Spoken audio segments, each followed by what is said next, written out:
I am Janisse Schoepp, and I'm Chief Strategy Officer for Health Foundation of South Florida. I also have the privilege of being a board member, Vice Chair for Miami Homes for All. I want to welcome you all to today's summit. It is a very exciting time for both organizations.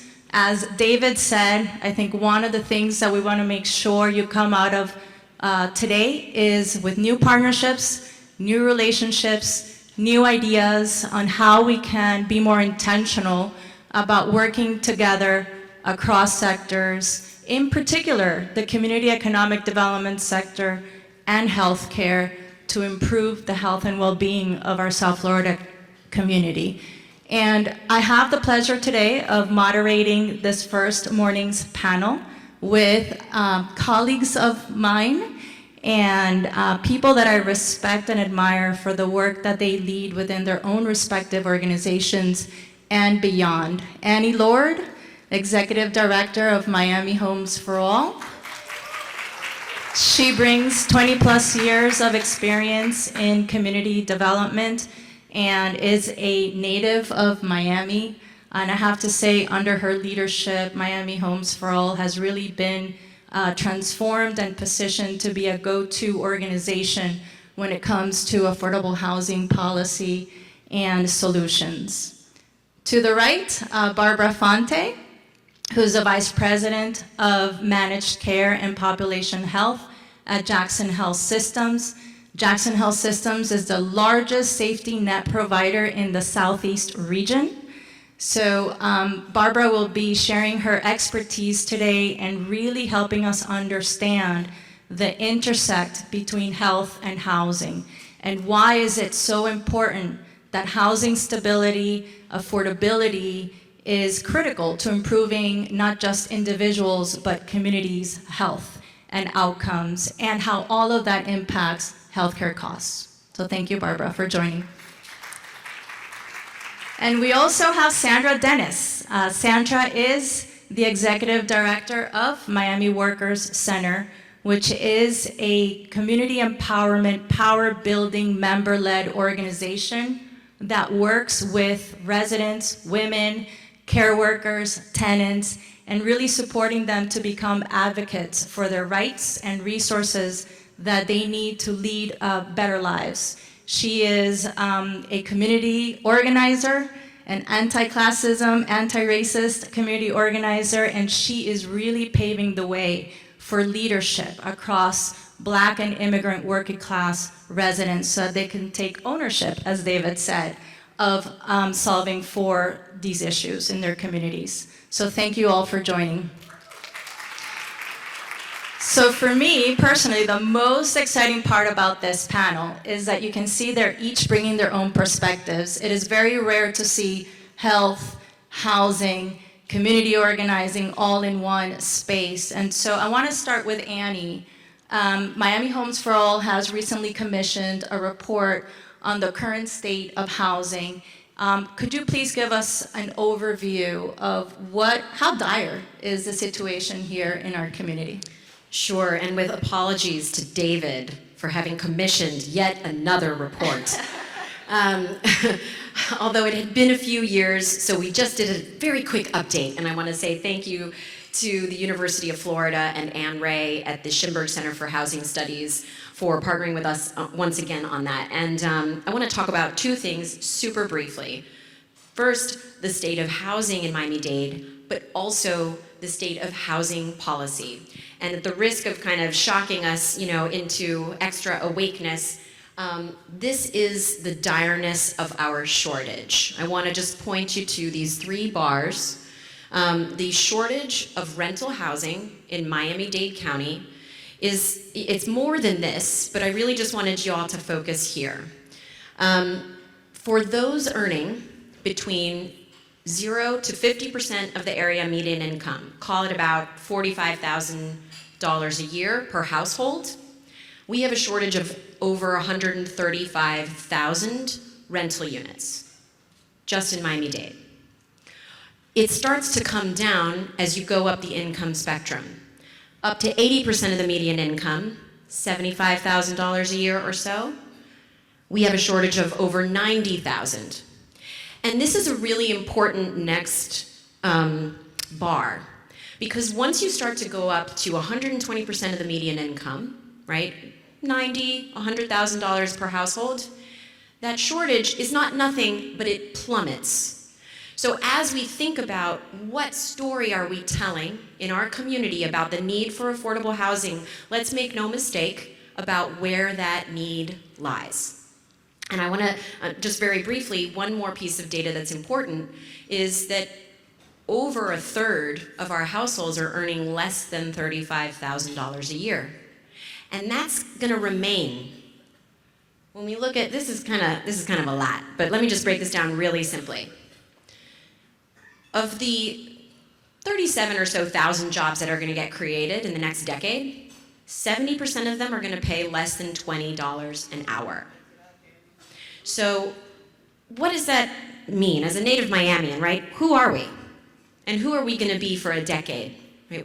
I think we've all seen the reports, recent reports, about who is moving into Miami. And we've seen it in our neighborhoods. Who's moving here and who is leaving here? People moving here earn more than the median income. People leaving here earn less than the median income, typically. And the people who are moving here because they can. And the people who are leaving here because they must. So when I think about, sometimes I ask people, what is the risk? Like I'm, engaged in conversation, and even, people, I recently spoke with a CEO of a very large development firm, and I said, what do you think is the risk of our housing crisis today? By the way, right, in case anyone didn't know, we're the least affordable city in the country. And she says, well, we become the next San Francisco in terms of the street homelessness crisis that San Francisco, LA, New York, Seattle are all experiencing that we don't have right now, right? We have pressure. But I actually think, and I spoke to someone from the Beacon Council recently about this, I actually think the negative repercussions of this look different, because our economy is so driven by low-wage work, right? It's a service economy. It's a lifestyle economy. We can embrace that. That's not going to change. It is our competitive advantage. Sure, we also want higher paying jobs. We also want tech to come here. That stuff's happening fantastic. That's going to enrich our community. But let's not forget that one of the things that makes us distinctive from the rest of the state and the rest of the country is that we are a place driven by the service economy. So what happens if we don't have workers who can be here to make this event happen? If we don't have workers who are in our hospitals, medical assistants, cooks, if our logistics don't function, then our economy really starts to grind to a halt. So not only do we have a humanitarian crisis, which, I know that Sandra's going to talk about, like, what does it look like in the community today? But also our economic drivers are going to slow down. So sometimes I'm called the grim reaper of affordability, so let me just transition really fast. The second thing I wanted to talk about, that's the state of housing today. I want to talk very quickly about the state of housing policy today, which is why I am optimistic, even given all of this. Housing policy is moving forward, right? Not everything is perfect, but new state housing policy is making big waves already to increase production of housing. New sources of revenue and sources of funding that are going to the capital stack for housing, these things are increasing. What I think needs to change, what really needs to adjust as we continue to focus as a community and as policymakers, we need to make sure that the resources and the incentives are going, back to this slide, are going to the right place. And what we observe is that the narrative and the resources, incentives are shifting more towards higher income households. Nothing against higher income households. Let's just remember where the need is. And I think as long as we continue, I think right now more than half of the incentives and the resources that are being created in the last couple of years are going more to this 120% of the median income. That's upside down. So as we think going forward what we're going to do, let's make sure we don't miss this. Thank you so much, Annie. Thanks. So, Barbara, one of the things that the Health Foundation often gets is when we go into a meeting, a roundtable, where the discussion is housing or any other of the social drivers of health, they're like, why is the Health Foundation here? Why are they leading this work or this effort that's focused on improving the economic well-being of residents? And so, can you speak to us a bit about, why is healthcare now having this conversation around issues like affordable housing, and what's driving that for you all? Thank you so much, Janisse, and I couldn't have asked for a better table set between that introduction and David's comments earlier. For a very long time, 6 years, this has been a dream, this type of conversation. We at the Public Health Trust are on the receiving end, right? We are here to serve everyone in our community regardless of their ability to pay, and we are responsible for their care in whatever state they arrive at the threshold of the Jackson Health System doors. If we think about how our conditions arrive, the health systems are only responsible for 20% of your health outcomes. The other 80% occur outside of the footprint of the Jackson Health System. So oftentimes we're very aligned in what we're trying to achieve, and I think David couldn't have pointed it out any better. I have this analogy that we're all on kayaks trying to get, to the island of Utopia, and we're all on different kayaks. If we could just hop on the same kayak, we could get there a lot sooner and a lot quicker.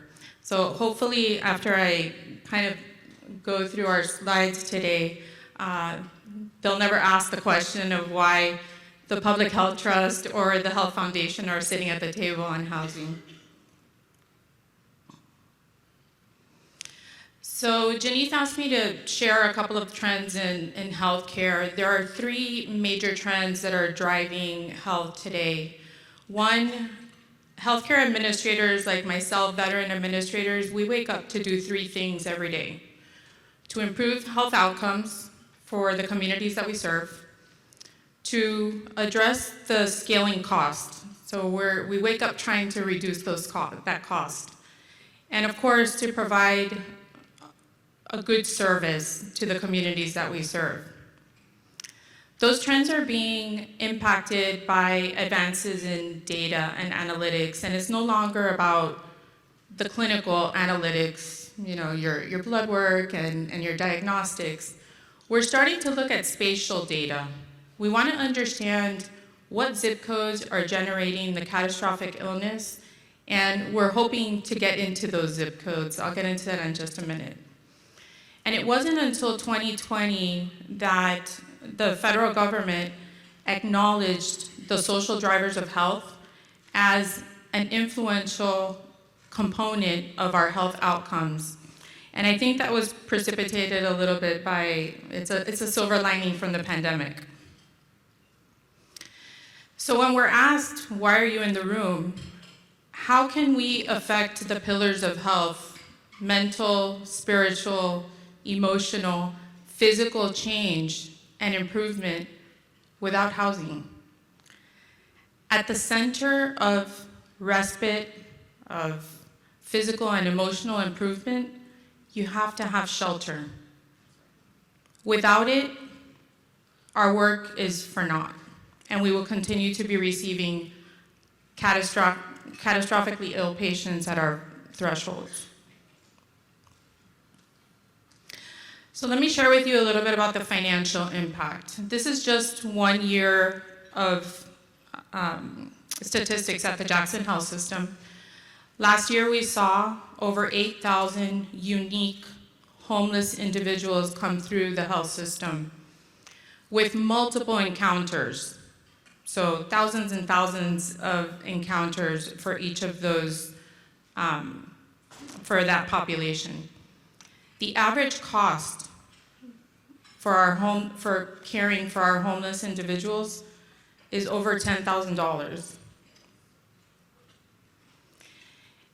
In the post-pandemic reality, our costs scaled 25%, and we still haven't fully adjusted from that. So as you can imagine, this is growing by the moment, and this is why we were in the room having these conversations. So I'm often asked, what can we do? I shared the analogy of hopping on the same kayak. Having these conversations, I'm so appreciative to the Health Foundation and to Miami Homes for All for convening us. We want to continue to bring multi-stakeholder groups to the table. I think David also mentioned in his conversation, I couldn't relate more to the slide that he had up. We can no longer afford to allow the tail to wag the dog. And in this case, to answer David's comment, the Public Health Trust here in Miami-Dade County is that core element. And we are trying to share our story because we are publicly funded with your taxpayer dollars, and we have limited funding. So we are at risk financially for the care not only of the homeless individuals, but of the 60,000 unique uninsured lives that come through the health system, and every resident of Miami-Dade County. We currently have 500,000 uninsured lives in Miami-Dade County. So there isn't an endless pot of taxpayer dollars, and we have a fiduciary responsibility to get out into the communities and understand what's at the core, what is driving and that scaling cost, and looking at the problem differently, as David mentioned. So 2 final things I want to share with you that are driving the case for change and for these discussions. I'll start with the graphic on the right. I shared with you earlier that only 20% of health outcomes are affected on the footprint of a health system. The other 80% have everything to do with the socioeconomic factors that affect and influence our lives, where we live, where we work, the physical environment, our climate, our shelter, and our health behaviors, the lifestyle, our substance abuse issues, and the like. So if we can only influence 20% of health outcomes, we have a responsibility to influence the other 80%, because there aren't endless funds and there is scaling need. On this other graphic, it's one slide out of the recently conducted Community Health Needs Assessment here in Miami-Dade County. The first purple quadrant up on the left-hand side is access to care. So for a healthcare administrator, this is acceptable. We understand that access to care would be a community health need. It's not a surprise. The other 3 quadrants have absolutely nothing to do with healthcare. Absolutely nothing. So preventative medical care is no longer just about medicine or receiving your annual visit. It's about the zip codes that we're born into. It's about the community surrounding. It's about the services that are available to the members of that community. And this is at the very core of why we're on this stage today having this discussion. Thank you, Janisse. Thank you, Barbara. So, we've had the opportunity to hear about what's the current state of housing, current state of health, and kind of what's bubbling up in terms of driving health disparities and health outcomes in our community. Sandra, could you speak from, from your perspective, like how is this being felt in the community, right? On the ground, what are you seeing as top issues? And then how is Miami Worker Center kind of helping residents, tackle, address these big issues that they're facing? Absolutely. Thank you so much for having me. And I want to thank the previous the moderator, my panelists, who really teed me up. Want to just think about one of my staff members who says, we're going to wake it up today.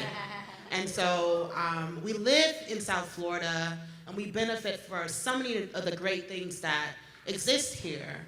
But, you know, South Florida is also known for being flashy, for being the dance party of the nation, right? But we actually don't want to talk about the realities that people are experiencing in South Florida, in Miami specifically. And it's something that we need to get comfortable with, right? It's something that makes us uneasy. And so I'm just here to wake it up today about what folks are experiencing. At Miami Worker Center, if you know us, some of my members are here. We're talking about Miamians, folks who have lived here, families who helped to build this city, folks who are from Bahamas, who people came so that Miami can become an official city, folks from the Caribbean, Latino folks also make up our base, and so we're super proud to be here and to really talk about what Miamians are experiencing. Really quick, so you all know who we are. We actually are unapologetic about naming housing is a human right. We don't believe it's a luxury for the wealthy. We believe it's for everyone. We believe that if we want a healthy community that everyone deserves, no matter where they come from, what they look like, how much money they have, that they deserve a place to live. Does anyone believe that here in this room too? That's right. And so Annie alluded to this. The secretary of HUD came to Miami, and she said that we led the nation in the housing crisis. And we also believe that because we lead the nation in the housing crisis, that the boldest and the biggest solutions also have to come from Miami. And so we're going to talk about what that looks like, and we're going to ask people, similar to what the keynote talked about this morning, that the ideas, the solutions have been coming from the people who are actually experiencing some of these housing conditions as well. Since 2020, if you remember 2020, pandemic year, there have been 77,000 evictions filed in Miami-Dade County. And if you know evictions, you know that evictions have a multiplier effect. And so when you see 77,000, you could times that by 3, how many people could live in the household. And if your family is from the Caribbean or you're an immigrant, you might can times that by 7, because we have multi-generational households. And so this is a bigger number than we all think it is. And we know evictions are violent and they're harmful and they have detrimental health impacts on our communities. We're going to talk about that as well.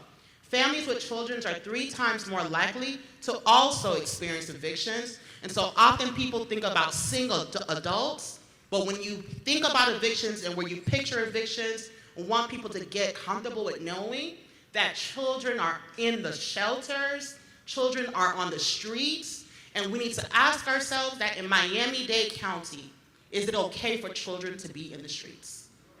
And if it's not okay, what are we going to do about it? Are we going to get bold? And are we going to get our best solutions to ensure that our children are not on the street? Mr. Watley is a veteran. He's a member of ours. And he has a picture of the conditions in his home, right? And so I'm going to tell you a little bit about the conditions that people live in, that they pay rent for in Miami-Dade County. And so as you see some of these pictures, we see ceilings collapsing. We see, if you see on the top, one of the top pictures, that's from rain coming in. You all know 2-3 weeks ago we had massive rain. A baby hurricane came out of nowhere. And so some of the folks, it floods in their homes when it rains. And these are homes that they're paying rent for, right? We see roach and rodent infestations, and we often need to name that we have a culture in Miami-Dade County where tenants are expected to pay rent on these conditions. And I'm talking about $2,000, $1,700 for a 1-bedroom apartment that looks like this. They can't breathe, their children can't focus, right? These are the conditions that people are living in. And the mold and the dampness in their places have people end up in the hospitals, right? We won't talk about people who don't have access to air conditioning in the hottest summer that we've had, record heat, right? These are the conditions that Miami folks are living in. And then lastly, I just think I have one more slide. We think about that, how when we say evictions are violent, we think about families who we've seen who come into the Miami Worker Center, that you see the impact that trying to look for a home, not having first, last, and security, and right now that means at least $8,000, first, last, and security, right? If you don't have that, the toll that it has on people's psyche, that we've literally seen people lose it, right? Because they don't know how they're going to get by for them and their children, right? And so again, lots of stats on here, but suicide mortality, hospitalizations, we know and we've seen what happens to people when they can't find some place to live. I want to say that we wouldn't be community organizers if we didn't talk about what we've won. Tenants in Miami-Dade County who are experiencing conditions issues, who have experienced evictions, won a lot in the last 2 years.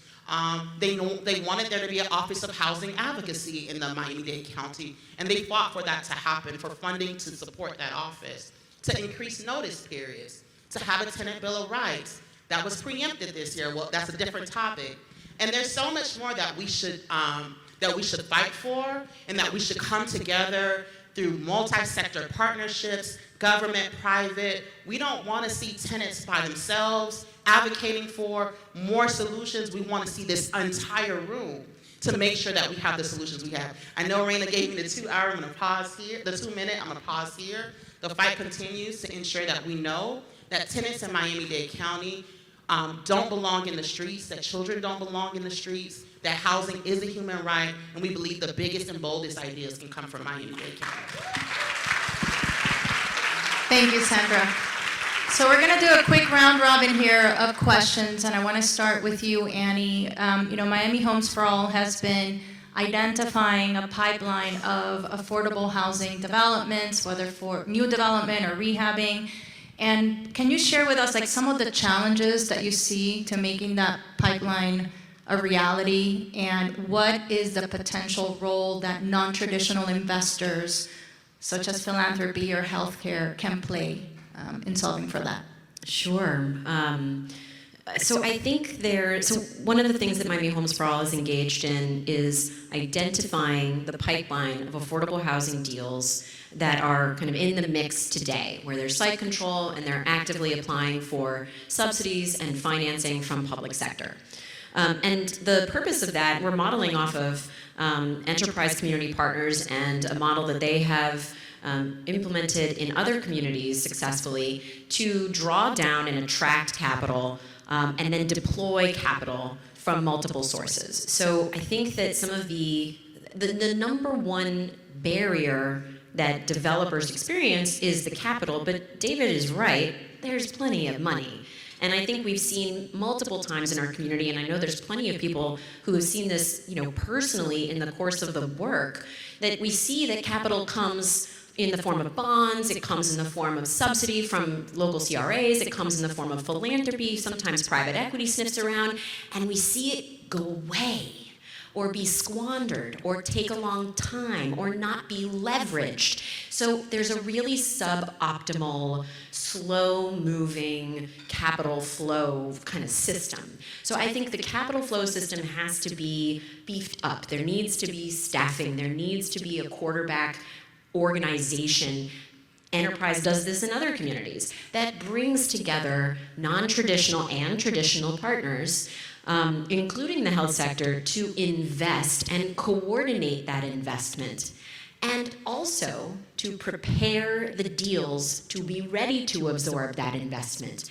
And I think those are the things that we see missing here, but there's some incremental movement forward. The mayor creating the Building Blocks Fund, I think that is going to realize its potential, but has yet to do so. Thank you, Annie.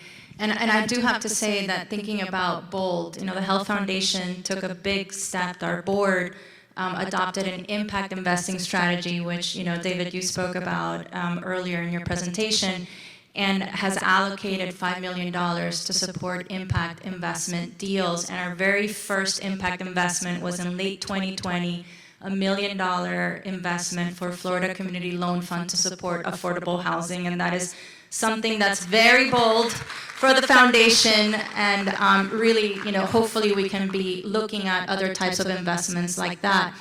Barbara, we talk about how all of this has been showing up in the healthcare system. Can you speak to how is this changing as the executive lead, right, for population health and managed care at Jackson?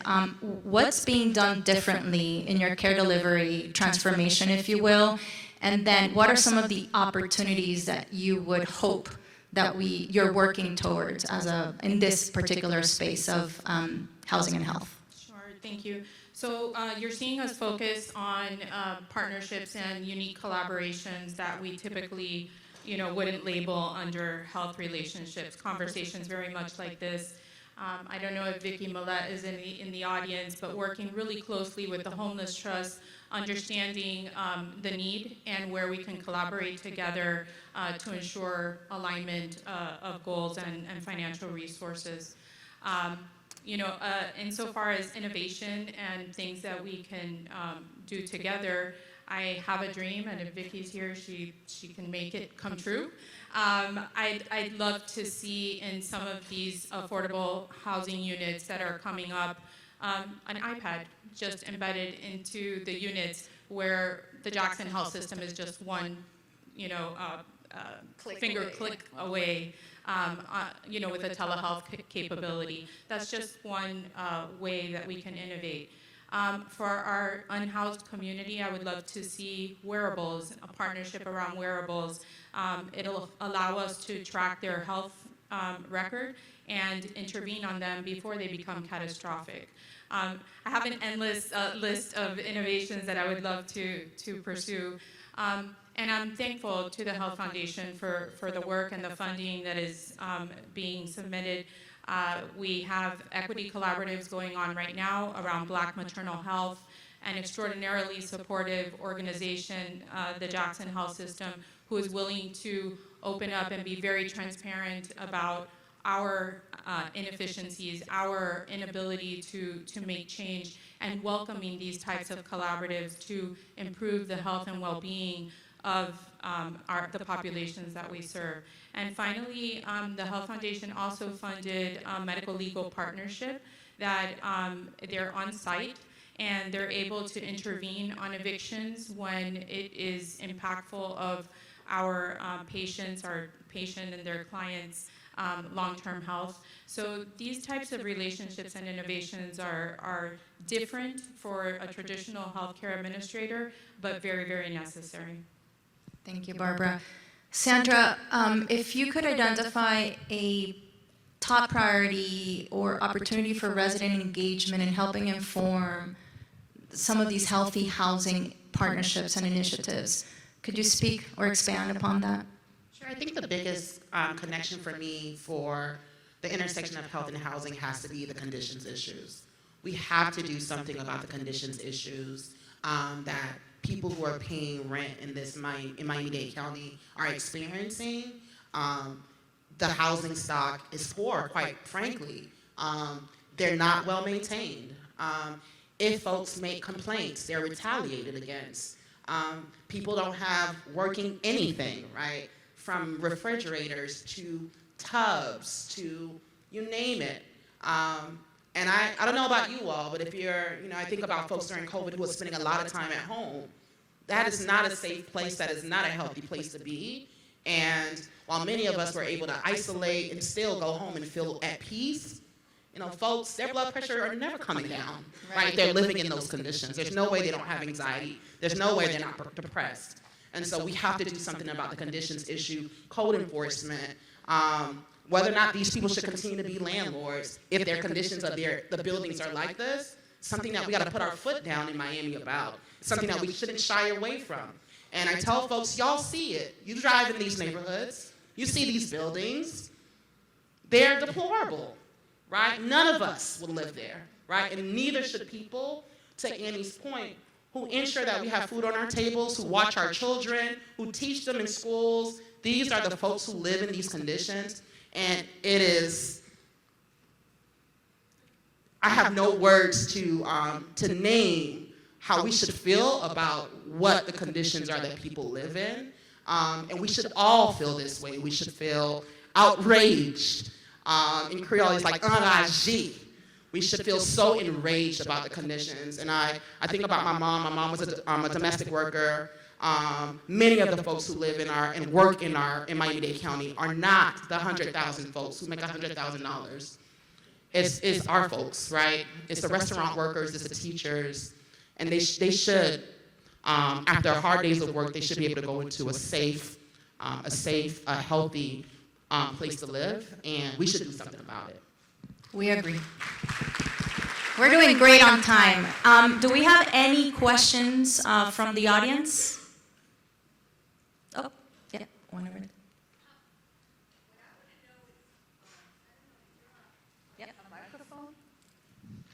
Hi, what I want to know is why doesn't code enforcement go after these slumlords?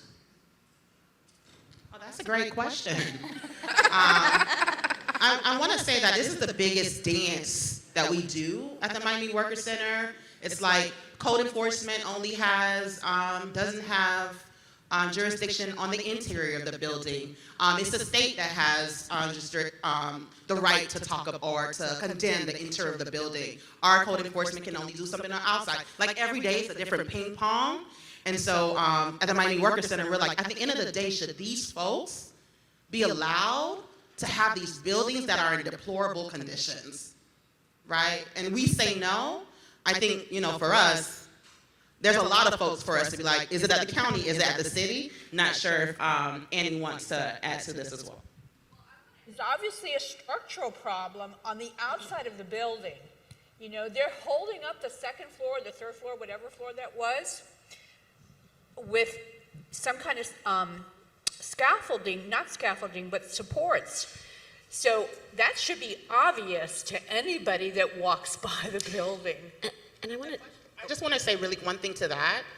The impossible situations that our tenants are in, do they want to live there or do they want to live in the streets? And so they won't complain, because the thing that our organizers have to say to them is, we can let code enforcement know. The risk is they can condemn this building. Do you want us to get this building condemned? Then it's a whole, we have children, we don't know where we're going to go. And as someone who lives in a house, I'm not going to make that decision for their tenant, right? We're organizers, whatever they want us to move forward with, and they have condemned that building. And those residents, we don't know where they are, right? And so there's a push and pull that we always have to do. But again, we don't want folks in condemned buildings, but we also know that folks rather those conditions than living in the streets. And to me, those are not the options that folks who live in Miami-Dade County should have.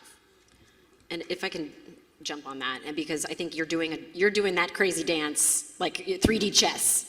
And I think we have to make sure that the policy framework around conditions and preservation, they call it preservation. What does that mean? We're rehabbing buildings and maintaining them as affordable. That's what we want. And one of the major policy recommendations for many in this community, but for Miami Homes for All and the Greater Miami Housing Alliance, is a major preservation agenda. But a lot of the buildings, there's a lot of work to be done there to make sure that the regulatory framework doesn't weaponize code enforcement, which does happen, against lower income people who do not have choices. So we have to make sure that there are steady and very quickly moving flows of capital that can help to not strip wealth from landowners that would like to be cooperative and not displace people who are living in buildings that should be repaired. I think we have time perhaps for one or two questions. Yes. One more thing to that point. We're always holding these contradictions. I want to name that during COVID, the amount of wealth that folks gained and the little amount of maintenance that were done in buildings, there's research out about what happened during COVID and the lack of maintenance in buildings. And so I'm not talking about folks who own one additional property. We're talking about corporate landlords who have so much wealth who do not maintain their buildings. And I want to just name that so that folks don't leave here with an idea of little Santro who doesn't have a lot, who doesn't want to maintain their buildings. Those are not the folks we're talking about. Those are folks who actually want to work with their tenants. They want to maintain their buildings. We have an issue with those folks in our community, and I have to name it, and some folks will be uncomfortable. That's okay.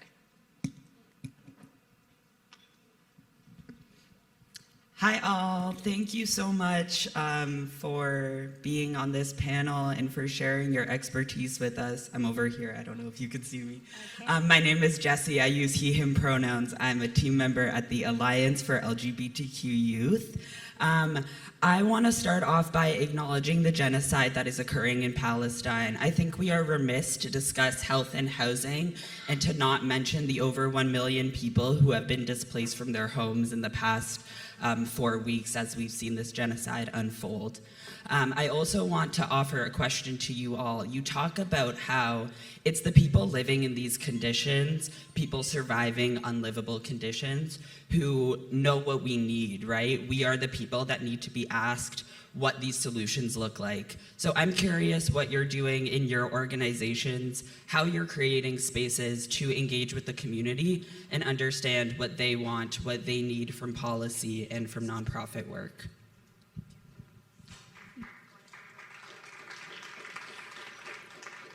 Thank you so much for that thoughtful question. I can share that the Jackson Health System later this year will be launching the first ever community health worker strategy, where we intend to go out into the community and get to know our community in advance of their clinical needs. Why this is important is it allows us to get to know them at a time when they're not in crisis or in chaos.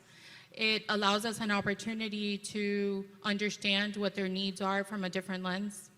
We're hoping to break barriers in some of the communities that do not welcome institutional leadership and care. And finally, it allows us an opportunity to really construct a response to the need that they may have. And this is a new innovation that'll be released at the Jackson Health System. Yeah, I mean, great question.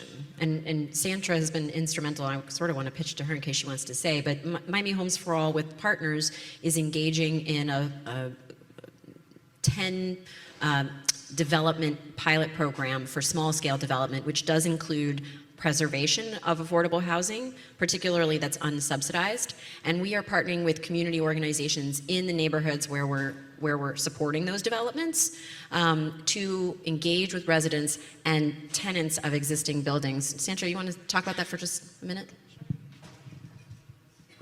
Sure. So we are working with Miami Worker Center in Liberty City. We're working with Touching Miami with Love in Overtown.